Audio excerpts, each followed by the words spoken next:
Isn't summer such a sweet time of year? When the days are long and warm, it's been a little toasty over here for my liking, but it is so wonderful to have each day be a little bit more laid back. Kids are out of school, and each day is filled with fishing and swimming, playing outside. And this is also a time of year when we have friends and family come to visit. So once again, we have family in town. And I just love making them wonderful foods, spending time with them, going on adventures with them, and spoiling them with the flavors of summer. So today, I'm going to share with you what we're feeding our guests, what we're pulling out of the garden, and how we're keeping things just fresh and simple and sweet this summer.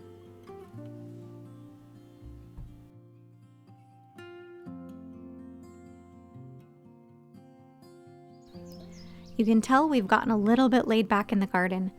We've been having so much fun going on a couple different trips, and we've kind of gotten out of our routine of tilling and weeding.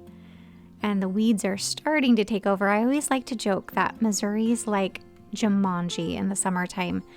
Everything green and all the insects and living things just kind of take over. And it's just a battle to keep the weeds out of, well, everything. But that being said, I am seeing all the beautiful things that are coming out of the garden as well. So besides all the weeds, there is still a beautiful harvest to be had. And the flowers in the garden are one of my favorite things about summer. That and fresh herbs.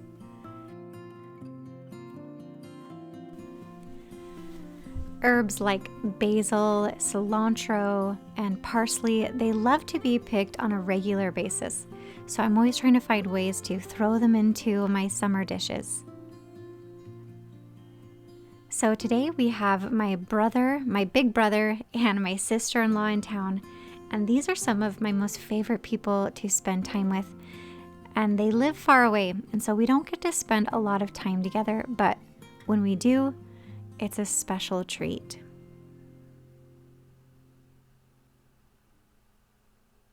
As you all know, I love to host. I love to feed our family and friends good food. And one question I always ask them whenever I'm hosting is, how did you sleep last night? And I know every host wants to hear that their guests have slept good. I love it when I hear them say that they slept so well.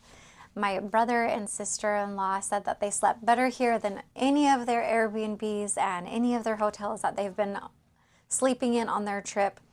And I have to say that's because they're sleeping on a Birch Living mattress. We have had our Birch Living mattress for over a year, and I can't tell you what a difference it has made in our sleep, the way our bodies feel, the kind of energy we have. And so we had to put one up in our guest room. So we sleep on a Birch Living Luxe mattress, and so do our guests who stay with us. What makes Birch Living mattresses different than all the rest of the mattresses is that they're made with organic cotton, ethically sourced wool, and natural latex, all from the earth and free of the harsh chemicals and synthetic foams you find in so many modern mattresses. And unlike others, Birch mattresses are entirely free of fiberglass, which is often used as a flame retardant but can be dangerous to your health. Birch has their own US-based facility, and it's 100% fiberglass free. Their mattresses are also GOTS, Green Guard Gold certified, which means they're tested for safety and clean air standards. You'll be able to tell from the moment that you unwrap your mattress that it smells free of any chemicals. You can actually sleep on it the day of, unlike other mattresses where you have to let them air out and get all of those stinky gases out before you can even sleep on them. So we sleep on the Birch Luxe mattress. It has a pillow top that provides an extra amount of comfort. It contours your body. What's great is that this mattress is shipped straight to your door. It's really easy to set up. You're going to want to just have a friend help you put it in the right location. You just unwrap it, get it right there wherever it needs to be. And like I said, you can sleep on it the day of. You don't need to let it air out or anything because there's no smelly off-gassing.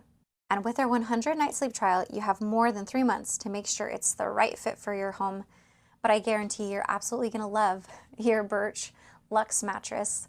What's really exciting is that Birch Living is offering their pre-4th of July sale.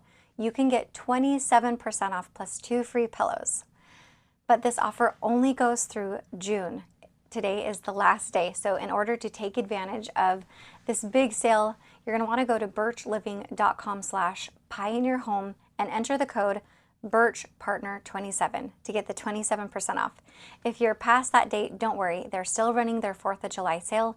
You can get 25% off plus 2 free pillows when you follow that link that's here on the screen and down in the description box below. So don't miss out on these great 4th of July sales. I know you guys are going to love the Birch Living mattress as much as we do.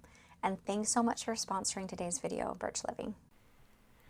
So I've fed the sourdough and I made a couple loaves of bread, but it's been so warm in our house.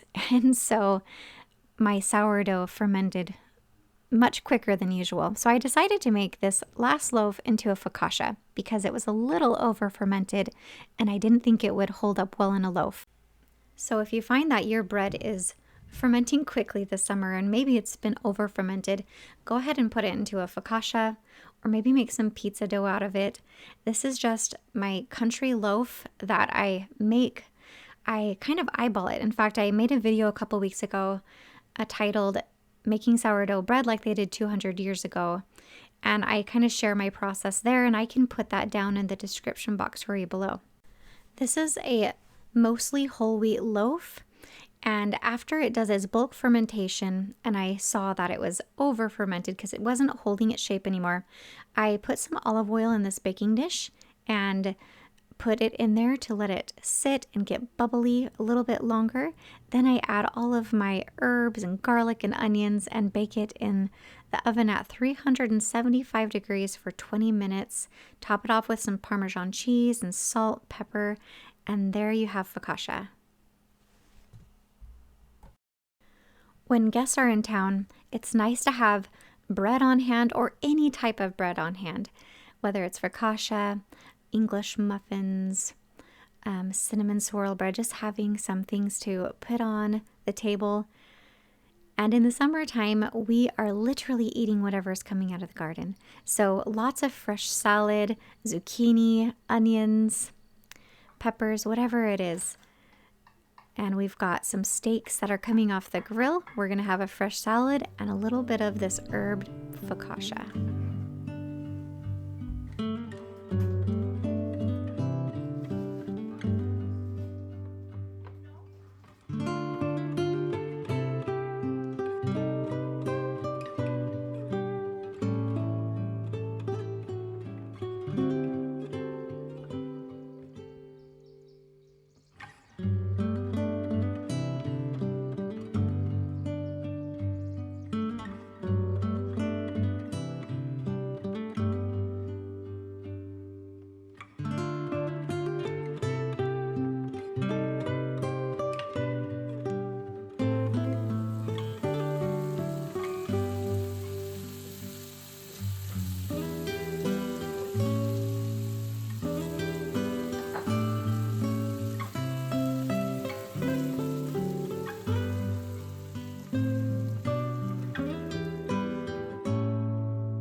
When my family is in town, it's always a group effort in the kitchen. My brother loves to cook. We learned it from our mother.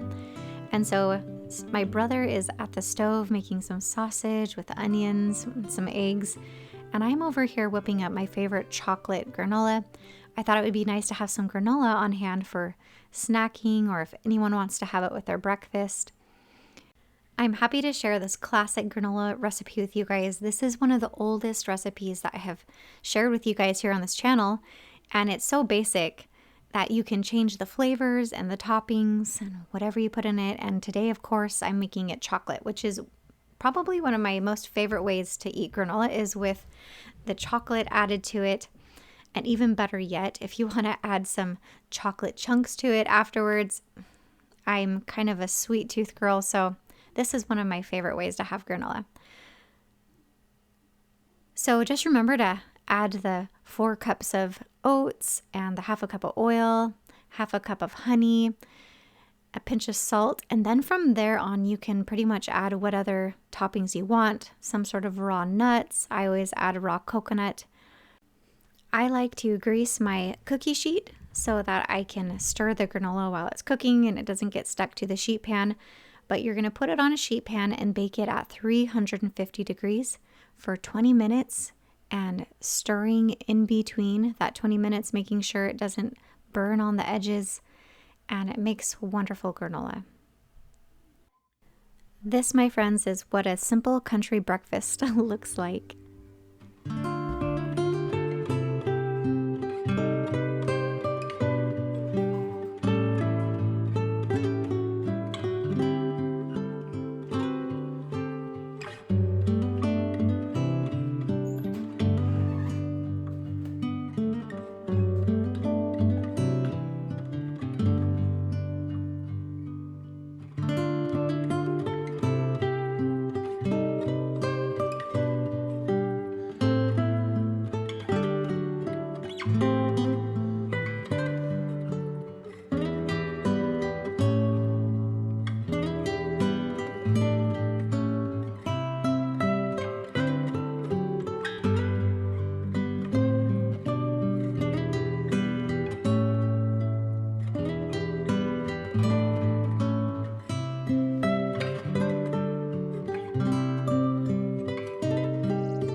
Sometimes summertime in the home for the homemaker can feel a little out of place or messy, and it's all you can do to just put a clean tablecloth on the dining room table with a vase of flowers, and it's one space that is clean and beautiful, and it just sets the tone. We've been out swimming with our family at a neighbor's pool, enjoying the hot, sunny day, and I've marinated some chicken thighs. And I'm sharing with you my favorite marinade to grill meat in. And this marinade is great for beef or venison or chicken, and we are going to be having it on some kebabs. And so I'm also preparing a bowl of fresh vegetables. I love to do those small sweet peppers and some mushrooms and zucchini. And I like to toss them in a bowl with some olive oil, salt, and pepper. I'm putting on some 21 seasoning from Trader Joe's, maybe a little bit of onion powder, garlic powder, whatever your favorite seasonings are. Toss that together. And I'm gonna add these chopped chicken thighs right on the skewer with all of these vegetables. It's such a simple dinner, but it's so tasty. And I know you're gonna love the marinade.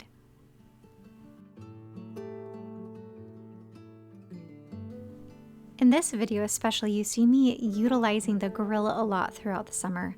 And it's one of the tastiest, quickest ways to get a protein together with some vegetables. I love using the grill. And so it's kind of one of my signature moves for summer eating and entertaining. And I want to know, what is your signature move for feeding company and friends in the summertime? I would love to chat with you down in the comments below. What do you like to make in the summer for your family and friends? Or how do you keep things easy and simple in the summer season?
It has been such a wonderful, relaxed summer day.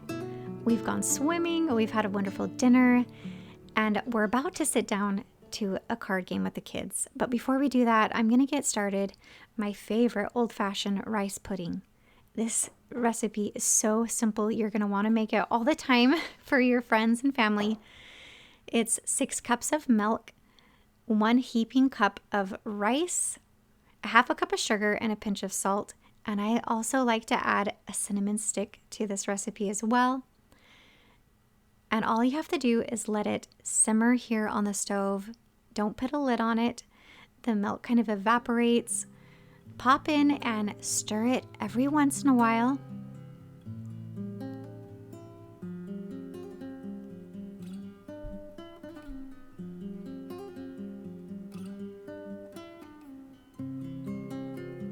And after about 45 minutes to an hour, you get this thick and creamy pudding. And when it gets this thick, you're going to want to keep an eye on it, stir it, and when it gets to the right consistency, turn it off. I'm going to put it in a bowl so I can refrigerate it because this is a really hot day here on the farmhouse and I want to cool this down. I'm going to top it off with some fresh raw cow's milk cream and a sprinkle of cinnamon and put it in the fridge, and it just is the perfect ending to a wonderful summer day. Thanks so much for joining me here today. I hope this video gave you guys some ideas for feeding your friends and family good food. Enjoy the summer season, and I'll see you next week. Love you lots.